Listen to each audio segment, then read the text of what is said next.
Ah, acabei de iniciar ela. Já está gravando. Ok. Boa tarde a todos, boa tarde, caros alunos presentes aqui na sala. Como já havíamos comunicado, né? Inclusive, comuniquei o palestrante, o Dr. Ricardo Cunha, sobre a questão de que alguns dos servidores, nossos alunos, estão em horário de trabalho e não poderiam, nesse momento, estar ao vivo com a gente. Por isso, nós estamos gravando e, em seguida, eles terão a oportunidade de ouvir a aula em um outro momento.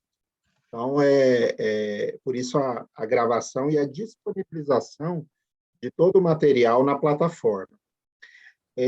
O nosso curso, né, de improbidade administrativa, na plataforma de EAD da EJUG, a EJUG, mais recentemente, tem adotado a prática das aulas síncronas, que é muito interessante dentro do curso, né? Isso traz o engajamento, traz uma formatação e uma concatenação das ideias melhores e dá oportunidade até de uma interação maior com os alunos e com o palestrante para trazer uma bagagem, uma aplicação da teoria melhor ainda ao que nós já estudamos, né? Então, por isso é de grande valia essa ferramenta e essa possibilidade de ter essa aula. Agradeço por demais a escola, na pessoa do seu diretor, né? O desembargador, e também agradeço muito a Claudivina, que dando todo o suporte para nós, né? Nós professores e tutores, para que esses eventos se realizem. E agradecer enormemente também ao Dr. Ricardo, que é juiz em São Paulo, já atuou junto ao CNJ, junto ao STJ, professor, coordenador de cursos, também na Infam, agora mesmo estava informando que deu aulas aqui, dá aulas no curso aqui de Goiânia, na ATAME, e tem aí uma bagagem enorme, grande na matéria, e vai muito contribuir para o nosso enriquecimento e para o nosso conhecimento. O que a gente vai tratar é da lei de improbidade administrativa. A lei importantíssima, é a lei que dói no bolso do caboclo. O caboclo está fazendo coisa errada, vai doer no bolso dele. Então, a gente vai entender, a gente já entendeu lá a teoria com que a gente estudou no curso, e aqui só formatar mais esse conhecimento, né? Quais são esses sujeitos da lei, sujeito ativo, sujeito passivo, né? Qual que é a base da criação da lei, né? De onde a lei veio, né? A lei surgiu baseada em quê? Lá na Constituição, que deu o norte. O artigo 37 da Constituição deu a ideia de do que a lei iria tratar, né? Aí tem vários detalhes assim interessantes que surgem da lei e no dia a dia, no julgamento, e nós, como operadores do direito, temos aplicado e estudado a matéria pelo interessante que ela é e pela enormidade de questões que surgem, né? Lá no curso tenho sempre postado para os alunos a minha preocupação sobre a aplicação do princípio da proporcionalidade, né, nesses julgamentos, né?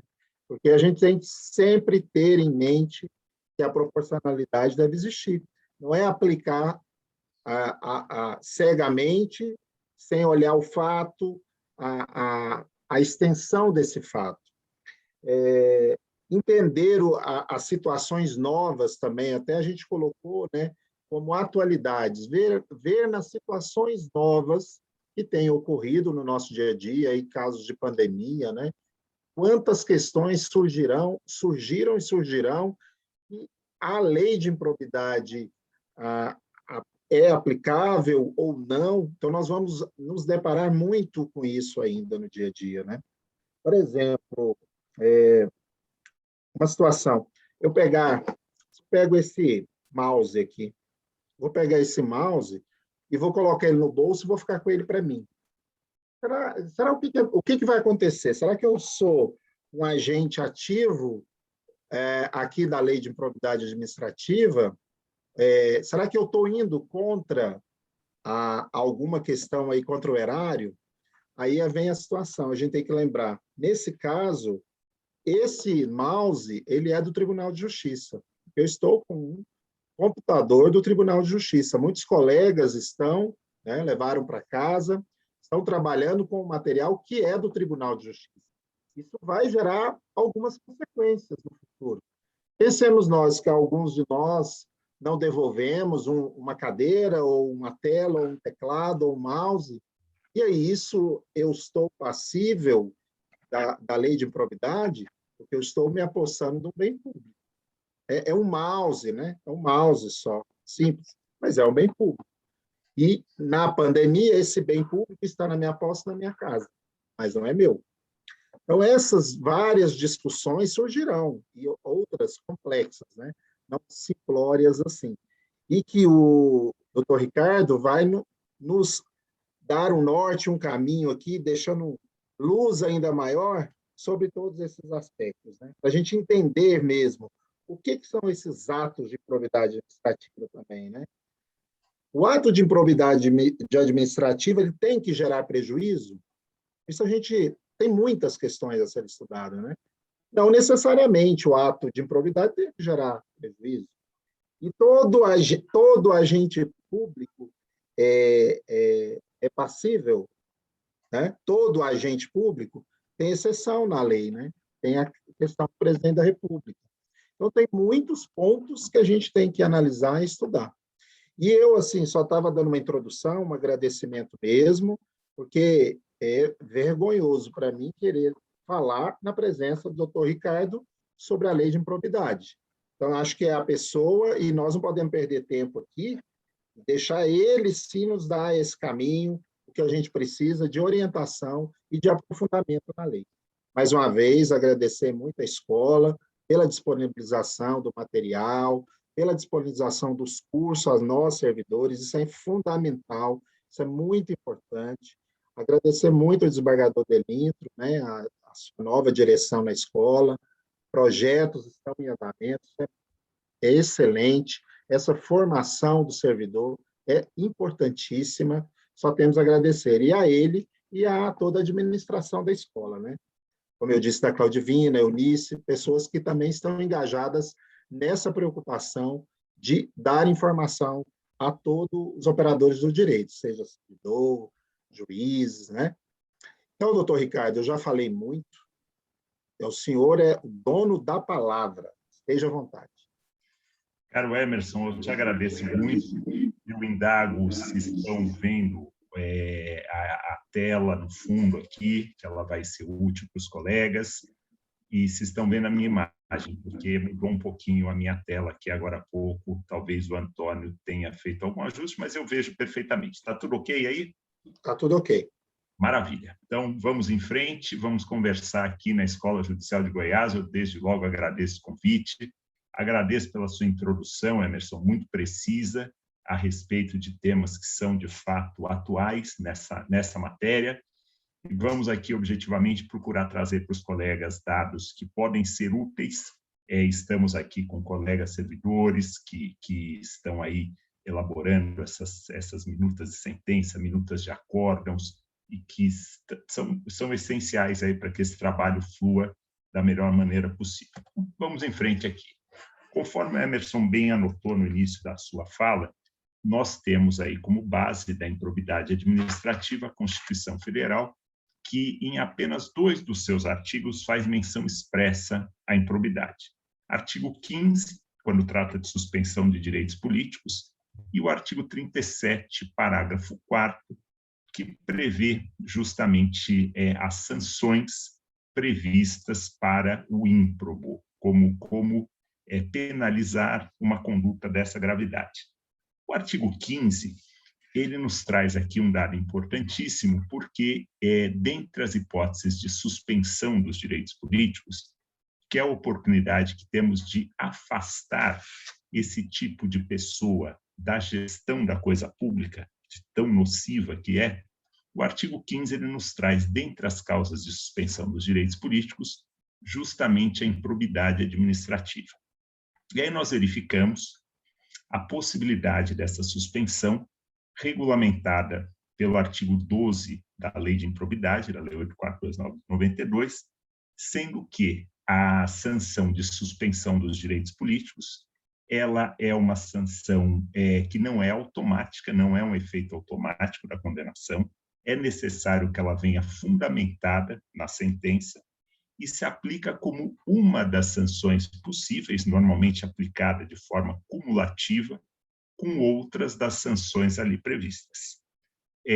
De 3 a 10 anos, de acordo com a conduta, se está tipificada no artigo 9º, no artigo 10 ou no artigo 11 da lei, teremos ali essa suspensão dos direitos políticos de 3 até 10 anos.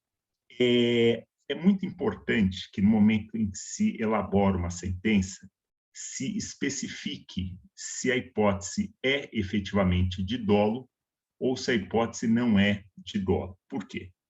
Porque, embora o artigo 9º, vamos relembrar aqui os 3 artigos que tipificam improbidade. Artigo 9º, que trata do enriquecimento ilícito. O artigo 10, que trata da lesão ao patrimônio público. O artigo 11, que caracteriza a violação aos princípios da administração pública. O Antônio bem mencionou aqui que nem sempre a improbidade vem acompanhada de lesão ao patrimônio público material.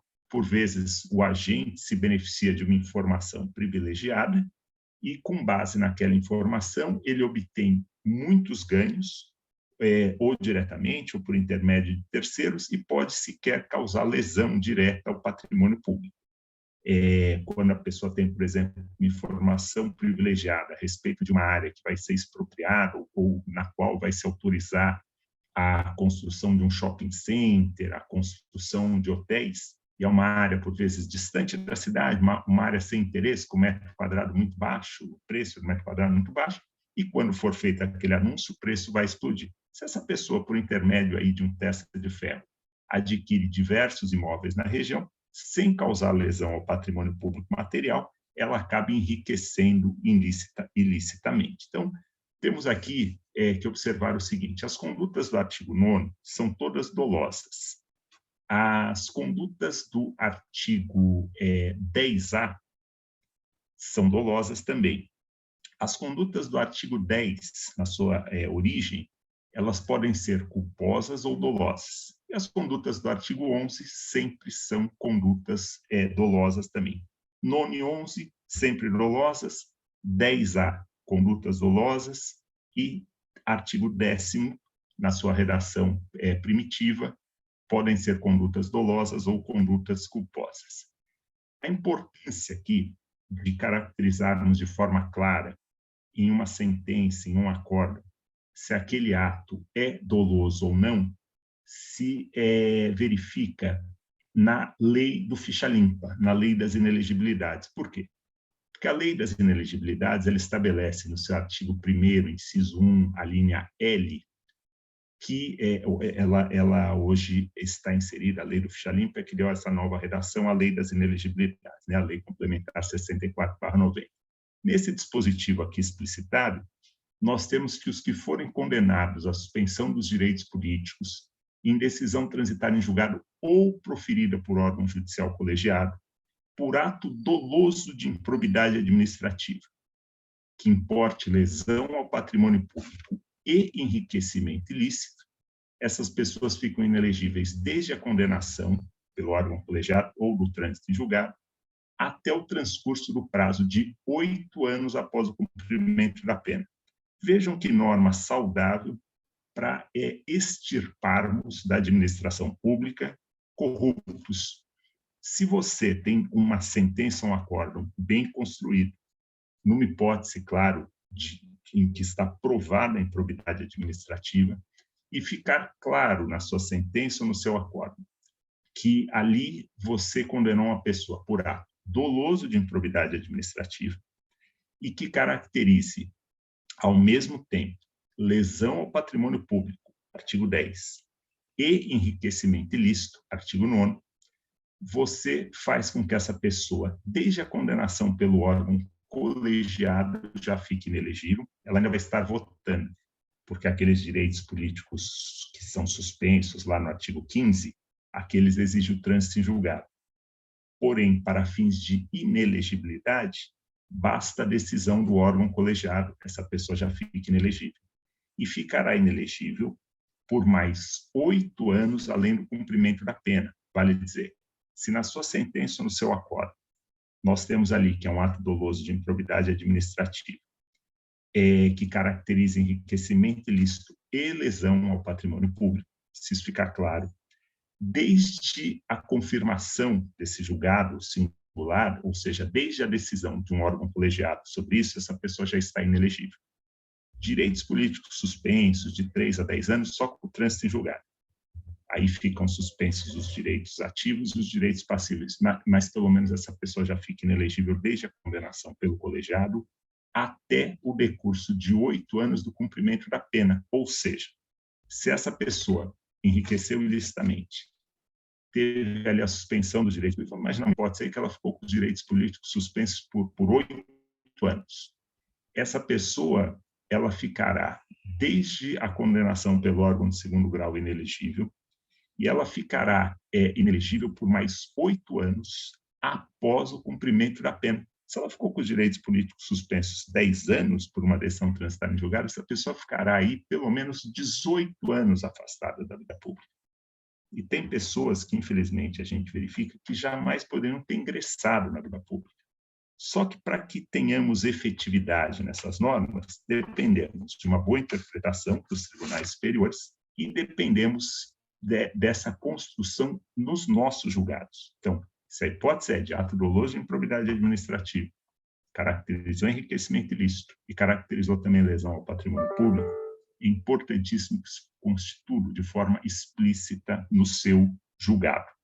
Essa exigência aqui de que o ato doloso de improbidade administrativa gere lesão ao patrimônio público e enriquecimento ilícito, por isso eu sublinhei aqui essa conjunção aditiva, veio de recursos do Tribunal Superior Eleitoral e, reiteradas vezes, o TSE tem exigido esses 2 requisitos para que se caracterize essa extensão por 8 anos da inelegibilidade. Pois bem, trata-se, portanto, aí de uma sanção adicional em relação à suspensão dos direitos políticos passivos, direito de ser votado. Há uma preocupação nisso tudo. Dentro das atualidades que o Emerson nos pediu, nós verificamos que, em 19 de dezembro de 2020, o novo ministro do Supremo, o ministro Cássio Marques, ao apreciar um pedido do PDT na ADIM 6.630, do Partido Democrático Trabalhista, ele deferiu o pedido liminar e suspendeu, num caso criminal, a expressão após o cumprimento da pena. A exemplo do que a gente tem na lei de improbidade, quando a pessoa comete um crime daqueles arrolados na lei de inelegibilidade, crimes graves, crimes contra o patrimônio público, crime de tráfico de drogas e outros crimes graves, essa pessoa ela fica inelegível desde a decisão pelo órgão colegiado até 8 anos após o cumprimento da pena. E o ministro Cássio, numa decisão um pouco aqui difícil de se compreender, ele acabou por suspender a expressão após o cumprimento da pena.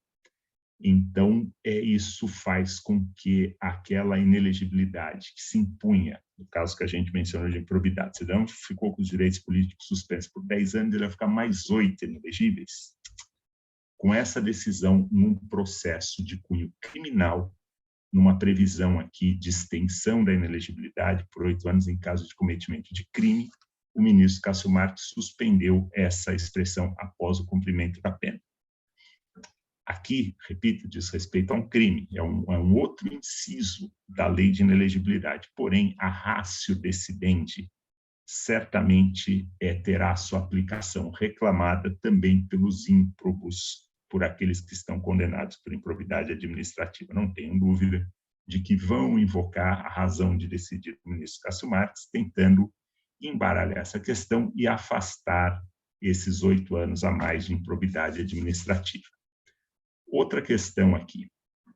Há uma outra inelegibilidade que pressupõe rejeição das contas por decisão irrecorrível proferida pelo órgão competente, decorrente de irregularidade insanável que configure ato de improbidade administrativa. Além daquela condenação própria da improbidade, nós podemos verificar aqui que um Tribunal de Contas, ao julgar a conta de um gestor, relembro que o Tribunal de Contas ele não julga as contas do chefe do executivo, ele dá um parecer em relação às contas do prefeito, em relação às contas do governador, em relação às contas do presidente. Quem julga as contas do chefe do executivo, em regra, é o poder legislativo. Mas os tribunais de contas julgam as contas de outros gestores, a exemplo dos presidentes de câmaras de vereadores, e podem ali reconhecer a prática de uma irregularidade insanável que configure ato doloso de improbidade administrativa. Nessa hipótese, se tivermos essa rejeição de contas, com essa fundamentação, nós verificaremos aqui, mais uma vez, a inelegibilidade, aqui por 8 anos contadas dessa decisão. Inelegibilidade por 8 anos contadas dessa decisão. Vou ficar só um parênteses aqui. Se um prefeito for acusado de desviar verbas decorrentes de convênio com a União, aí quem vai julgar suas contas nesse aspecto não é a Câmara dos Vereadores. Em todos os casos, é a Câmara dos Vereadores. Sejam ali as contas de gestão, as contas de execução dos trabalhos, é a Câmara dos Vereadores que julga, exceto se envolver dinheiro da União. Aí é o Tribunal de Contas da União que julga. O Emerson mencionou no início que a gente, quando aprecia esses casos de improbidade, tem que agir com razoabilidade. Há 2 artigos hoje, os colegas que estão assessorando aqui de forma absolutamente relevante e determinante nesses julgamentos, o artigo 8º do CPC de 2015 e o artigo 489, parágrafo 2º, eles nos dão aqui margem para juízos de ponderação. Eles são artigos altamente pós-positivistas, que reúnem ali direito e ética. Artigo 8º e artigo 489, parágrafo 2º do CPC. Eles permitem, sim, que a gente observe a razoabilidade, a proporcionalidade das decisões. E, em reforço a tudo isso, a Lei de Introdução às Normas do Direito Brasileiro, que era a antiga Lei de Introdução ao Código Civil, que mudou de nome, veio uma lei, alterou seu nome. Em 2018, a Lei de Introdução às Normas do Direito Brasileiro ganhou 10 novos artigos. Dentre esses artigos nela inseridos em 2018 está o artigo 22, que é traduzido como primado da realidade, que determina o seguinte: olha, quando se for analisar a conduta de um gestor, vamos analisar o contexto, vamos analisar todo o contexto, a quais dificuldades ele estava submetido, senão nós vamos virar robô ou carrasco. E a ideia não é ser carrasco de ninguém, a ideia é pegar quem é ímprobo mesmo, afastar o quanto puder da vida pública, prender quando necessário, quando possível, mas aquele que praticou atos dentro de um critério de razoabilidade, diante da realidade que vivia, não pode ser penalizado. E aí, esse primado da realidade do artigo 22, ele se mostra muito importante para a gente considerar, sim, as causas que levaram aquela pessoa à prática daquele ato. Foi mencionada aqui a questão da Covid. A gente imagina as dificuldades que os gestores terão com a queda das suas arrecadações, não é? Outra decisão importante, razoavelmente recente, se deu nessa petição 3.240, quando o Supremo reconheceu que não há prerrogativa de foro para ato de improbidade administrativa, pois os agentes políticos, à exceção do presidente da República, eles estão sujeitos ao duplo regime sancionatório, ou seja, é possível a responsabilização civil por ato de improbidade e a responsabilização político-administrativa por crime de responsabilidade. Então, se um prefeito é acusado de um ato de improbidade administrativa, ele poderá responder, sim, cumulativamente, a um processo político junto à Câmara dos Vereadores, fundado aí no Decreto-Lei 201 de 1967, e, cumulativamente, responder a uma ação de improbidade administrativa promovida pelo Ministério Público e responderá perante o juízo de primeiro grau. Não responderá perante o TJ, junto ao qual ele responderia no caso de um crime de acordo com o artigo 29(10) da Constituição Federal. Julgamento, portanto, compete ao juiz de primeiro grau. Curiosamente, lá atrás, claro, essa questão não envolveu improbidade de ministro do Supremo, mas lá no passado o Supremo decidiu, em 2008, que compete a ele próprio julgar a ação de improbidade contra os seus membros. Compete ao próprio Supremo, decisão antiga, aparentemente superada, né? Se estamos numa república, isso daqui deve valer para todos, não é isso? Não é essa a ideia de uma república? Então, teria ocorrido aqui o fenômeno do overruling, da superação do precedente e, consequentemente, também aqui valeria para ministros do Supremo esse julgamento aqui sem prerrogativa de foro em caso de acusação de improbidade administrativa.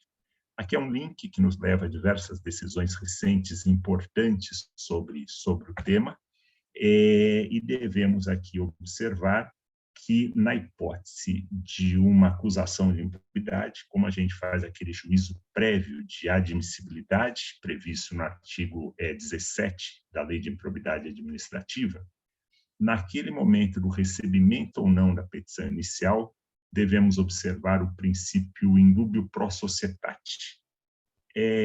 A semelhança aqui do que a gente verifica no processo criminal.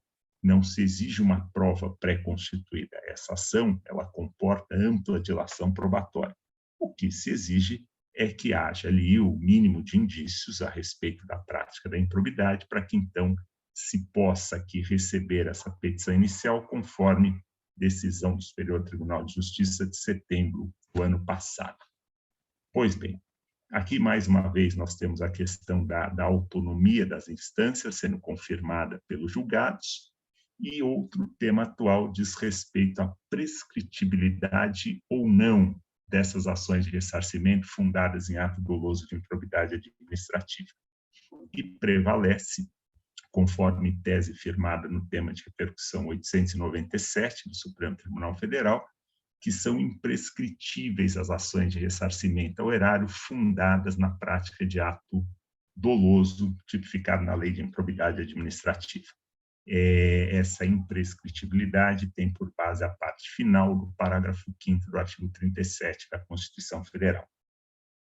Os colegas devem ficar atentos, no entanto, para essas outras questões que virão nas duas próximas telas, nessa e na seguinte. A questão da imprescritibilidade ou não das ações de ressarcimento por danos causados ao erário, ainda que o prejuízo não decorra de ato de improbidade administrativa. Será que essa imprescritibilidade reconhecida aqui no tema 897 vale para outros atos danosos ou em relação a esses é prescritível aqui a ação? E a tese firmada no tema 666 é no sentido de que é prescritível a ação de reparação de danos à fazenda pública decorrente de ilícito civil. Então, a ideia é que a ação de ressarcimento ao erário decorrente de ato de improbidade administrativa é imprescritível, mas que outras ações de indenização decorrentes de ilícito civil são prescritíveis, da mesma forma que é prescritível a ação de ressarcimento baseada em decisão do Tribunal de Contas. Também é prescritível a ação de ressarcimento baseada em decisão do Tribunal de Contas. Bem, o relator aqui desse caso, o ministro Alexandre de Moraes, ele destaca que somente são imprescritíveis as ações de ressarcimento ao erário com base na prática de ato de improbidade administrativa doloso, tipificado na Lei de Improbidade Administrativa. Os demais atos ilícitos, inclusive os não dolosos, atentatórios à improbidade da administração, a eles aplica-se a prescritibilidade, aplica-se a regra da prescrição. Outra circunstância importante, essa recente, de outubro de 2020, é a análise do elemento subjetivo do tipo. Aqui o que se exige, especialmente no artigo 11, se deu essa discussão, o artigo 11 é aquele que tipifica a violação aos princípios da administração. é que o que se exige é o dolo genérico de realizar conduta que atente contra esses princípios. Não se exige, até porque a prova seria que talvez uma prova impossível, não se exige a demonstração do dolo específico, exige-se a demonstração do dolo genérico. Também temos a ideia de que os fatos tipificados no artigo 11 lá estão como um rol exemplificativo, não estão lá em números clausulos, não são caracterizadores de um rol taxativo. Artigo 11, rol exemplificativo.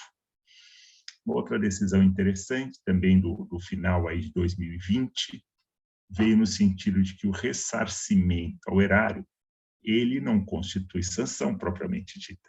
Às vezes fala, essa pessoa tinha que ser condenada a devolver tudo, mas isso é óbvio. Ele está devolvendo o que ele pegou ilicitamente, isso não é sanção, só está devolvendo o que ele pegou indevidamente. Então, o ressarcimento ao erário não constitui sanção, mas sim consequência necessária do prejuízo causado. Caracterizada a improbidade aí por dano ao erário, a devolução é imprescindível, mas ela deve vir acompanhada de pelo menos uma das sanções previstas no artigo 12. Pode ser a multa, pode ser a suspensão dos direitos políticos ou várias dessas sanções cumulativamente. Outra circunstância importante é que a sentença que concluir pela carência ou improcedência da ação de improbidade está sujeita ao reexame necessário por aplicação analógica da primeira parte do artigo 19 da Lei de Ação Popular, que tem a mesma natureza, que é uma ideia que até mesmo de exercício da soberania popular, de controle da administração pública. Então, no caso de carência da ação, da sentença reconhecer a carência da ação ou sentença de improcedência, devemos fazer a remessa dos autos para o respectivo tribunal, para fins de reexame obrigatório. Outra discussão curiosa diz respeito aos benefícios da colaboração premiada. Nós sabemos aí que carimbaram na colaboração premiada o nome de delação premiada, como uma forma de enfraquecê-la, claro. É o marketing do mal aí.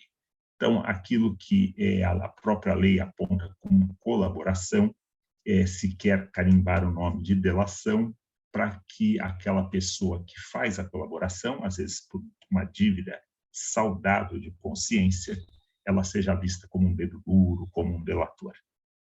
Essa hipótese é completamente absurda, porque a própria lei traz o nome colaboração premiada. E aí vem a seguinte questão: os benefícios da colaboração premiada, eles são aplicáveis aqui na ação de improbidade? Temos entendimento no sentido de que não, que esses benefícios não são aplicáveis no caso de ação de improbidade. Isso daqui é um precedente do Superior Tribunal de Justiça. Mas é importante observarmos que temos aqui no Supremo o tema 1043, que discute se a utilização da colaboração premiada no âmbito civil, em ação civil pública por improbidade, é cabível.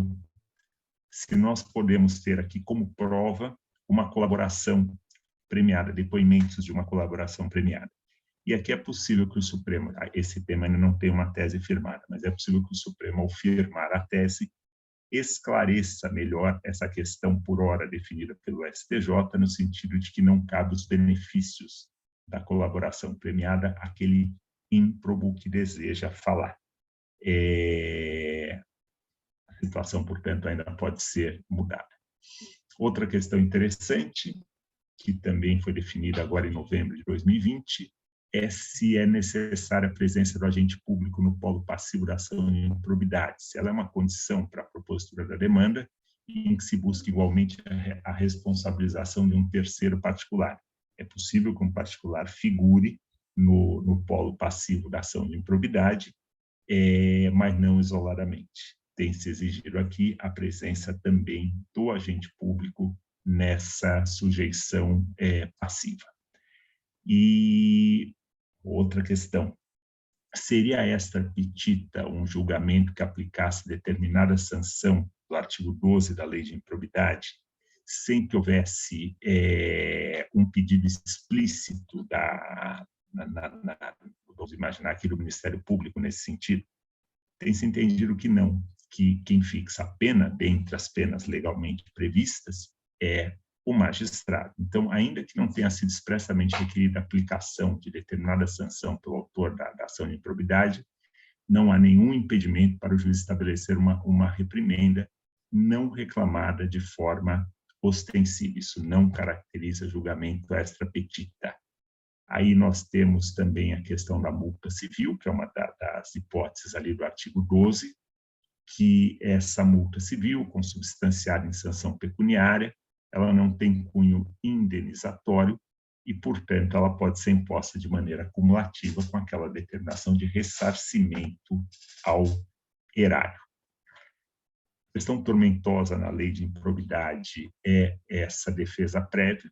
A gente sabe que é uma lei aqui que exige uma dupla etapa no processo e antes do recebimento da petição inicial, há que se conferir o direito a uma defesa prévia, por vezes há muita dificuldade na localização do réu, mas a ausência dessa notificação, que deve ser feita sempre e sempre que possível, o STJ tem julgado recente, no sentido de que a ausência da notificação do réu para defesa prévia, essa notificação prevista no artigo 17, parágrafo 7º da Lei de Improbidade, ela só acarreta nulidade processual se houver comprovado prejuízo.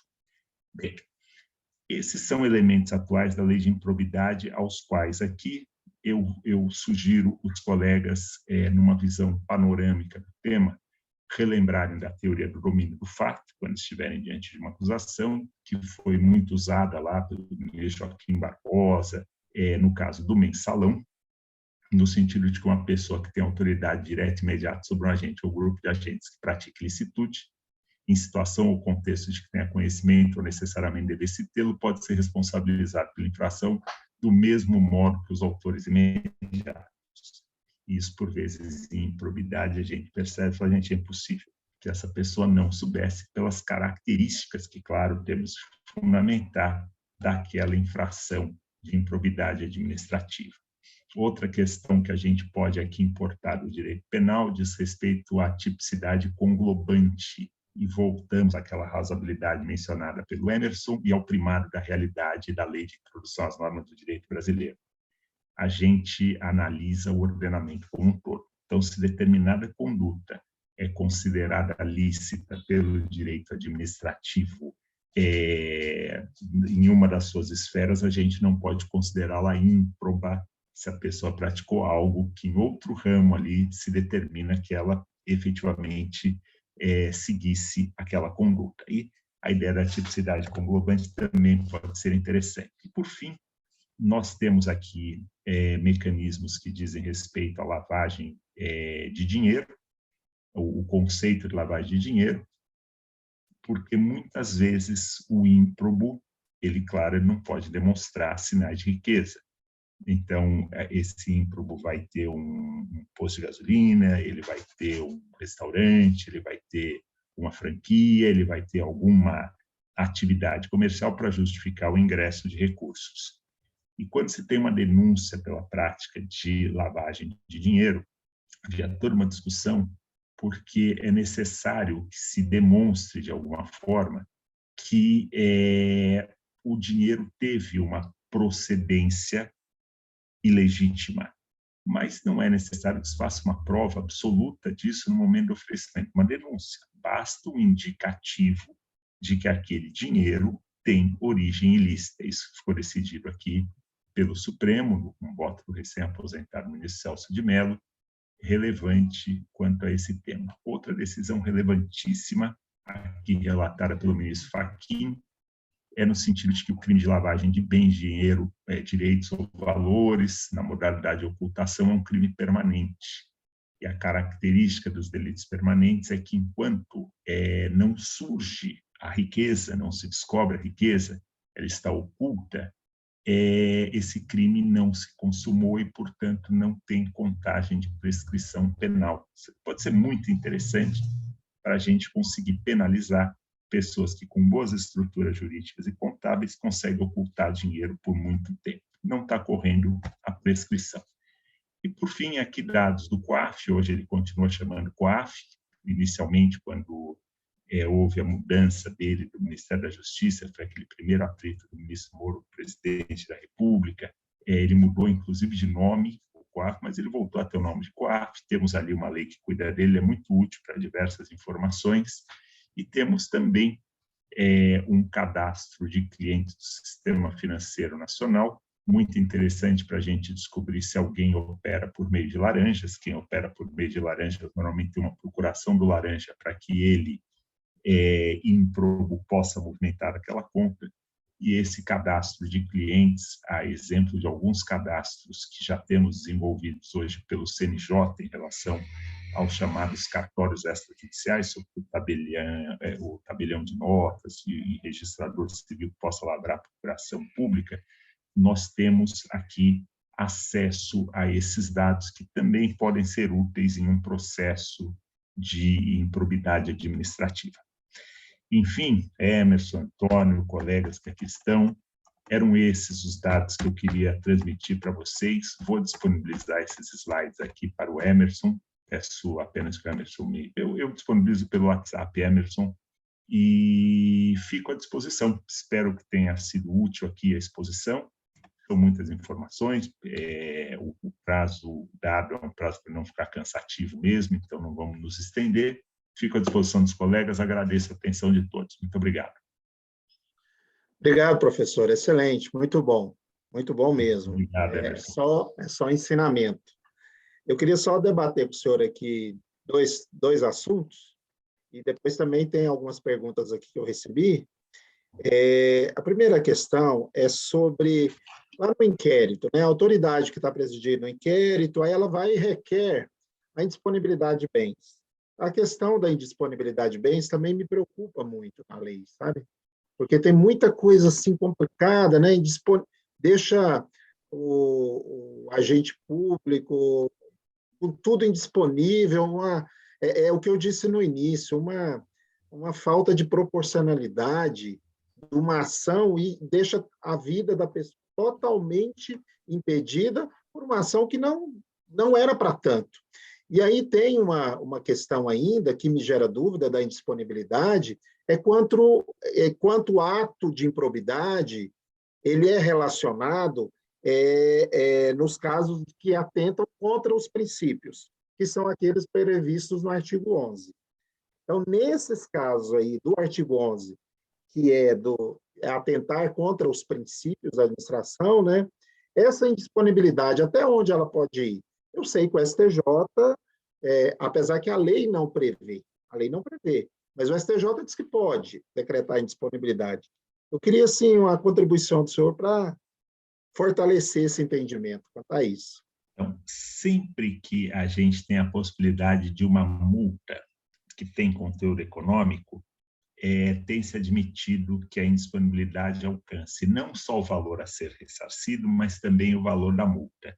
Se for a hipótese do artigo 11, que não pressupõe, como você bem mencionou, prejuízo físico, material, me parece que eventual indisponibilidade deveria ser firmada com o critério da razoabilidade, da proporcionalidade, sobre o valor da possível multa.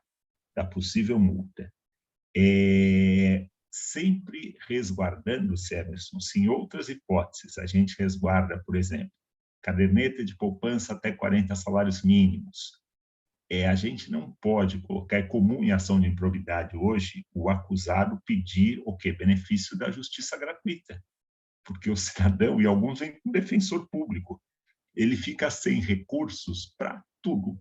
Então, de fato, esse exagero faz com que a gente acabe apreciando a questão sem observar, por exemplo, a dignidade da pessoa humana, que o próprio artigo 8º do CPC determina que se observe. Se até um estuprador hoje tem direito a uma série de benefícios ligados à dignidade da pessoa humana, por que não o ímprobo? Temos, sim, que resguardar ali o ressarcimento dos cofres públicos ou o pagamento da multa, mas observando o ordenamento jurídico como um todo. E, mais uma vez, a riqueza desse artigo 8º do CPC, ele diz que a gente não interpreta a lei, a gente interpreta o ordenamento jurídico. Está sem som, Emerson. Perfeito, perfeito, é isso mesmo. É aplicar, dosar a aplicação com os princípios. E pegar lá também o artigo 22, né? Que é o primado, aplicar aqui o primado também na hora que a gente estiver elaborando alguma minuta nesse sentido aí.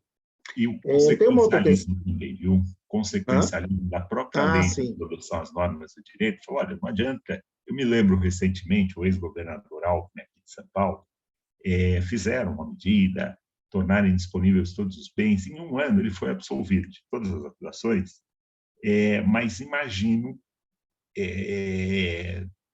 o constrangimento dessa pessoa. Okay? Bem? Perfeito, isso mesmo. Uma outra questão é dos atos, né, que o senhor explanou aí também, que configuram improbidade, né, que são do enriquecimento ilícito, o prejuízo ao erário, o atentado contra os princípios, e aí surgiu um novo quadro aqui, que ele é de 2016, né, que é a concessão indevida do benefício tributário. Se o senhor quiser explanar sobre isso aí, ou quiser que eu falo, eu acho que é interessante para os alunos ver que foi introduzido o artigo 10A sobre essa questão do ISS, né? Nós tivemos uma guerra fiscal entre municípios. Alguns municípios cobravam ali alíquotas inferiores a 2%, que é o limite mínimo hoje.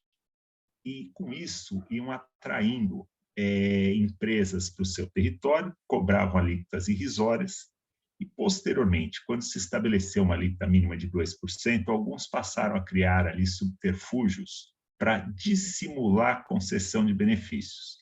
Então, embora no próprio corpo do artigo 10 já conste como improbidade a pessoa conceder irregularmente benefícios, o artigo 10A, ele veio para reforçar isso em relação ao ISS e tentar, com isso, conter, assustar os prefeitos, porque, afinal, a improbidade pode gerar inelegibilidade aí por longo período, para que eles observassem que não podem conceder benefícios indevidamente, como já é o parágrafo 6º do artigo 150 da Constituição. Não sei se você concorda com essa posição.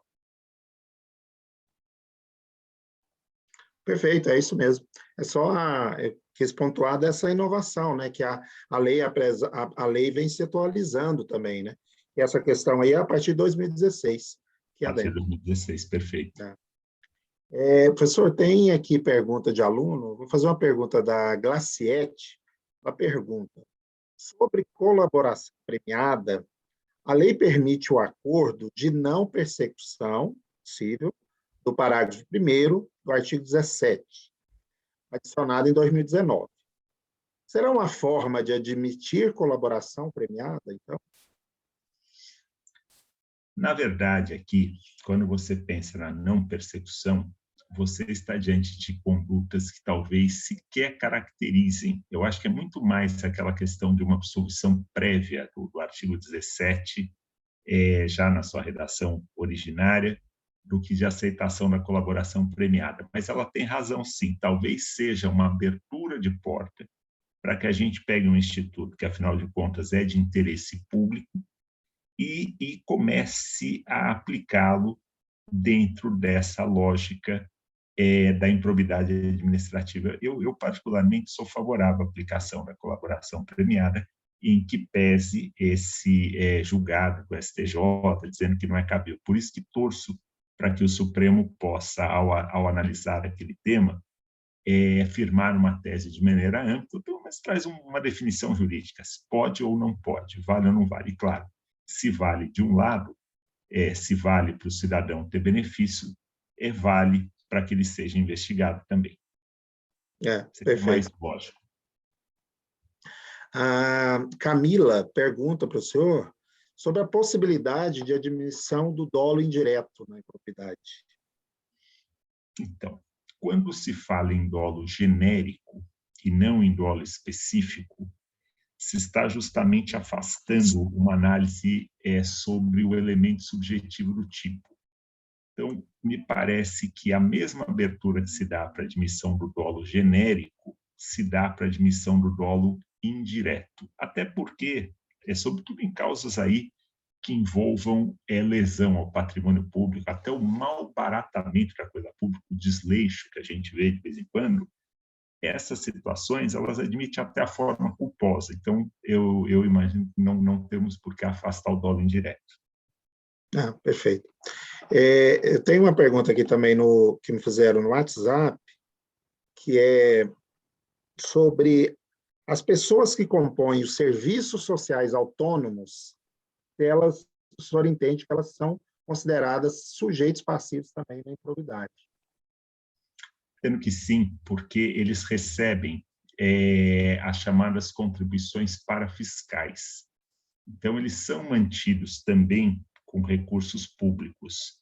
E hoje nós temos decisões admitindo até mesmo a responsabilidade dos notários e dos registradores por improbidade administrativa, que eu acho que estão até mais distantes do que esses que atuam no serviço social autônomo, mas não é passivo.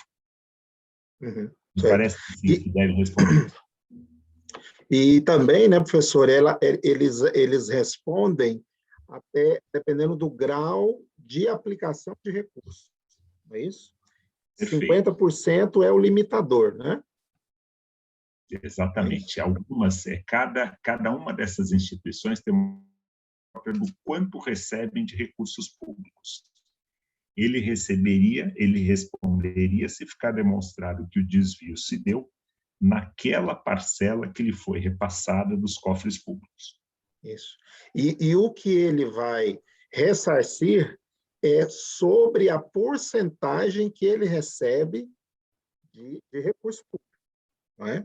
Exatamente. Não sobre a integralidade, mas sobre a porcentagem. Uma parte daquele recurso não veio realmente dos cofres públicos. Exatamente. Tem mais perguntas aqui? Realmente, a gente tem que aproveitar o senhor máximo, né? Da Tanisa. Gostaria de saber a respeito da necessidade de reanálise de provas em sede de recurso de apelação cível no tocante a ações de improbidade.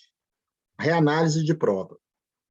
Tanisa, dentro dos recursos ordinários, a Tanisa está aqui presente com a gente, até com a câmera aberta, satisfação, dentro dos recursos que nós chamamos de recursos ordinários, é conveniente sempre a reanálise da prova. E, por vezes, isso nos leva a anular processos para que outras perícias sejam feitas e a gente possa ter uma certeza substancial, próxima de uma verdade real, pelas consequências que geram aí essas sanções do artigo 12 da Lei de Improbidade. Então, me parece que sim, que a gente pode reavaliar a prova dentro dos recursos tidos por ordinário, são os recursos que a gente recebe nos tribunais de justiça. Perfeito. Mais uma contribuição aqui da Glaciete.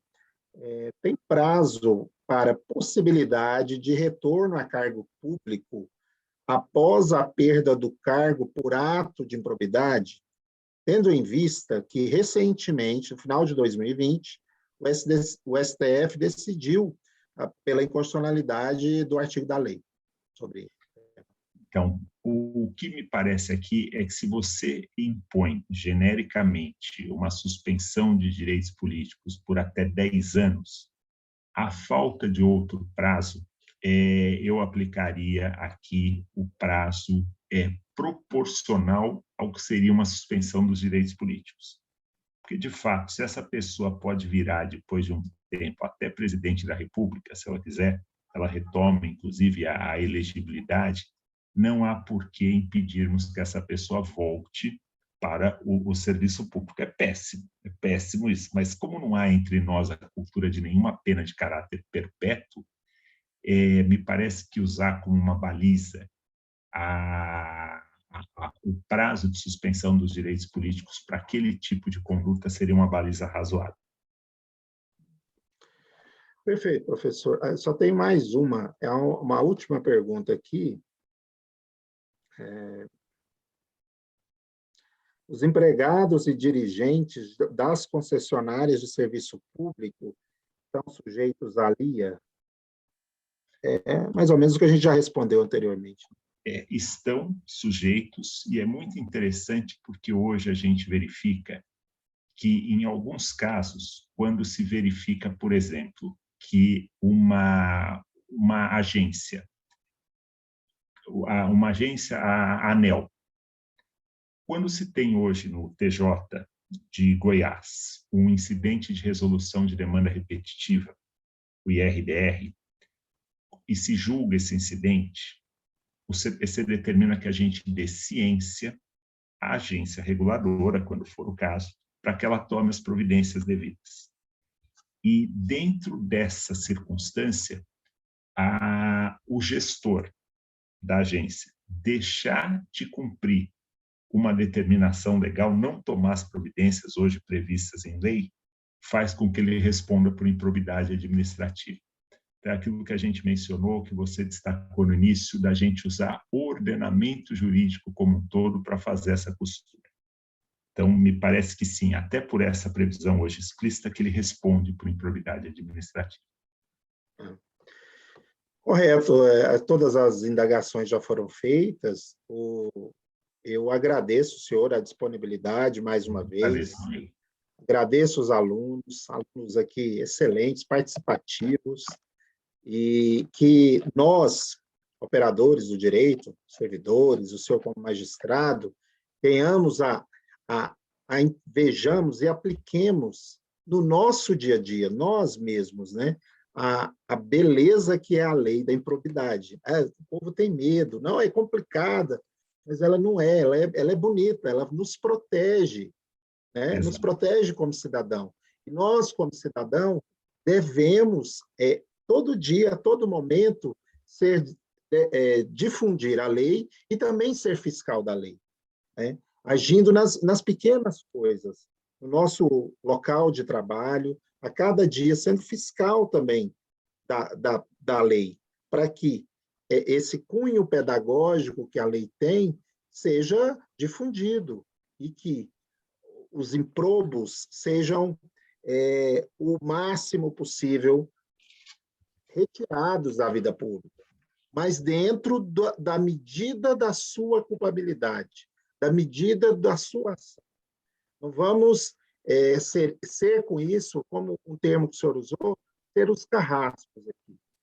Devemos aplicar aqui a proporcionalidade, razoabilidade, ver o caso concreto, né? Não é julgar se... Não, vamos analisar com critério, né, se aquela ação mesmo é para aquele tipo de pena, né? Seja no primeiro grau, seja no segundo grau, dosar a realidade fática. E agora a gente vai receber muita coisa, né? Com a questão da pandemia, nós vamos receber muitas ações de improbidade. Então, vamos analisar com critério, com mansidão, sobre o que realmente foi o que aconteceu. Os agentes públicos também, lógico que vários têm má-fé, utilizam-se de má-fé e corrupção, mas estão meio que, principalmente lá atrás, sem ter uma segurança de atitude, de tomadas de atitude, né? Então, é essa a minha visão. O que o senhor pensa sobre a questão da pandemia nessas ações de improbidades, que vão chegar muito, né? Eu acho muito razoável o que você colocou, Emerson, porque, de um lado, o sujeito que se aproveitou desse momento para ter um proveito, para ter uma vantagem, esse tem que ser penalizado da maneira mais severa possível dentro da lei. E temos que ser muito competentes para essa penalização ser eficiente. De outro lado, nós vamos precisar ser muito razoável com aqueles que se viram obrigados pelas circunstâncias a, por vezes, mudar investimentos, de alguma forma se desviar de algumas regras orçamentárias para manter a sua população com o mínimo de dignidade. Então, muita razoabilidade nesse momento e muita seriedade para que, de fato, a gente puna exemplarmente quem, no momento desse, praticou uma conduta irregular, se valendo da situação, Ontem eu ouvi, por exemplo, que tínhamos ali 30 homens cadastrados para receber a vacina com prioridade, se dizendo grávidos. Então, nós temos situações realmente, olha, nós tivemos médicos do serviço público que foram tomar a terceira dose da vacina. Esse tipo de circunstância, gente, é para se pegar muito pesado mesmo. E fora os desvios aí dos recursos que eram para ser destinados ao combate à pandemia. Agora, de outro lado, temos que entender que sim, por isso que eu fiz questão de trazer essa questão, a questão do primário da realidade. Perfeito, professor. Excelente explanação. Muito obrigado pelo desprendimento de dispor do seu tempo para aqui contribuir conosco. Foi um prazer. Agradeço muito mesmo. Agradeço também a escola, o nosso diretor, né, o desembargador Delintro, pela disponibilidade também, as coordenadoras do curso, o Antônio, que nos ajudou, Eunice, Claudivina, um pessoal, tem várias assim, tem maior garra de fazer com que a escola cada vez cresça mais. E disponibilizando isso para nós, servidores, que é importantíssimo. É a informação. Com a informação, vamos ser capazes de fazer trabalho melhor cada dia mais. Não é isso? É isso mesmo. Então, muito Boa obrigado. sorte para vocês, obrigado pela oportunidade, um prazer estar aí com vocês. Tudo de bom, minha gente. Muito obrigado. E reafirmando para os alunos que a aula vai estar disponível na plataforma, vai ficar lá gravada. O professor também vai me passar os slides, eu vou passar para vocês no WhatsApp, então todos terão acesso ao material. Obrigado, viu? Mais uma vez, obrigado a todos os alunos. Tchau, tchau. Felicidade.